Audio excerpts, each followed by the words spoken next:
ফিলিস্তিনের গাজা উপত্যকায় যুদ্ধের অবসানে ২০টি পয়েন্ট সম্বলিত নতুন যে পরিকল্পনা প্রস্তাব করেছিলেন যুক্তরাষ্ট্রের প্রেসিডেন্ট ডোনাল্ড ট্রাম্প, সেটি অনুমোদন করেছে ইসরায়েলের মন্ত্রিসভা। এর ফলে আগামী ২৪ ঘণ্টার মধ্যে গাজায় ইসরায়েলি বাহিনীর সহিংসতা বন্ধ হবে।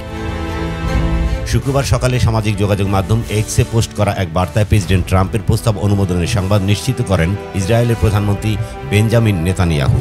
এক্স বার্তায় নেতানিয়াহু বলেছেন, ইসরায়েলি জিম্মিদের মুক্তি সংক্রান্ত ফ্রেমওয়ার্কটি এইমাত্র অনুমোদন করল সরকার। তিনি অবশ্য গাজায় যুদ্ধবিরতির বিষয়ে এক্স বার্তায় কিছু বলেননি।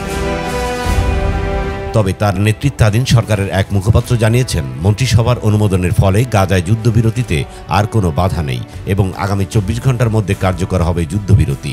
তার পরবর্তী ৭২ ঘণ্টায় গাজাকে আটক সব জীবিত ইসরায়েলি মৃত জিম্মিদের মরদেহ ইসরায়েলে নিয়ে আসা হবে, রয়টার্সকে বলেছেন ওই মুখপাত্র।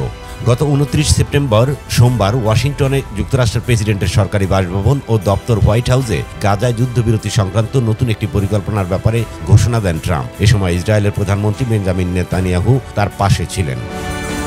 গত ৩ অক্টোবর ট্রাম্পের প্রস্তাবে হামাস প্রাথমিকভাবে সম্মতি জানানোর পরের দিন ৪ অক্টোবর ইসরায়েলকে গাজায় বোমাবর্ষণ বন্ধ করতে বলেন ট্রাম্প। তারপর ৬ অক্টোবর পরবর্তী মিশরের লোহিত সাগর তীরবর্তী পর্যটন শহর শার্ম আল শেখ এ ট্রাম্পের প্রস্তাবের উপর বৈঠক শুরু হয় ইসরায়েল, হামাস, মিশর, যুক্তরাষ্ট্র ও কাতারের প্রতিনিধিদের মধ্যে। সেই বৈঠকে ২ দিনেরও বেশি সময় ধরে আলোচনার পর গত ৮ অক্টোবর রাতে ট্রাম্পের পরিকল্পনার প্রাথমিক পর্যায়ে বাস্তবায়নের প্রতিশ্রুতি সংক্রান্ত একটি চুক্তিতে স্বাক্ষর করেন ইসরায়েল এবং হামাসের প্রতিনিধিরা।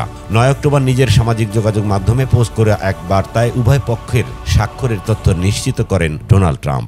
ইসমাইল হুসাইন ইমু, ডেস্ক রিপোর্ট।